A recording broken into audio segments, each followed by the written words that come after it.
নমস্কার বন্ধুরা, আপনারা দেখছেন স্টারেদের অন্দরমহল। বাংলা টেলিভিশনের হাত ধরে আত্মপ্রকাশ করলেও বর্তমানে বাংলা সিনেমার ব্যস্ততম নায়িকাদের তালিকায় নাম লিখিয়েছেন অভিনেত্রী সৌমিত্রিষা কুণ্ডু। টলিউড ইন্ডাস্ট্রিতে রীতিমতো রাজত্ব করছেন তিনি। দেবের বিপরীতে তার প্রধান ছবিটি বেশ জনপ্রিয়তা পেয়েছে। এবার ওটিটিতেও ডেবিউ করছেন সৌমিত্রিষা। হইচইতে তার নতুন সিরিজ কালরাত্রি। নিজের কাজ নিয়ে চর্চায় থাকলেও তার ব্যক্তিগত জীবন নিয়েও কম আগ্রহ নেই ভক্তদের। সম্প্রতি সৌমিত্রিষার একটি ভিডিও সেই আগ্রহকে যেন খানিকটা উস্কে দিল। সোশ্যাল মিডিয়ায় অভিনেত্রীর ফ্যান পেজ থেকে একটি ভিডিও শেয়ার করা হয়েছে, যেখানে দেখা যাচ্ছে সৌমিত্রিষা প্রসেনজিৎ চ্যাটার্জির ছেলে তৃষাঞ্জিতের সঙ্গে সকলের সামনে কানে কানে কথা বলছে। মিষ্টি হেসে তৃষাঞ্জিতের কানে কানে কি যেন বলছে।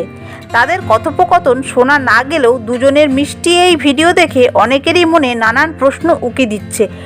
কারো মতে সৌমিত্রিষা এবং তৃষাঞ্জিত প্রেম করছেন, কোনো সম্পর্ক গড়ে উঠেছে দুজনের মধ্যে। আবার কারোর দাবি তারা দুজনে হয়তো একে অপরের খুব ভালো বন্ধু, যদিও বাস্তবে তাদের মধ্যে ঠিক কী সম্পর্ক সেই বিষয়ে এখনও তেমন কিছু জানা যায়নি। বন্ধুরা, তারকাদের বিষয় এইরকমই খুঁটিনাটি আরও তথ্য পেতে জুড়ে থাকবেন আমাদের চ্যানেলটির সাথে। ধন্যবাদ।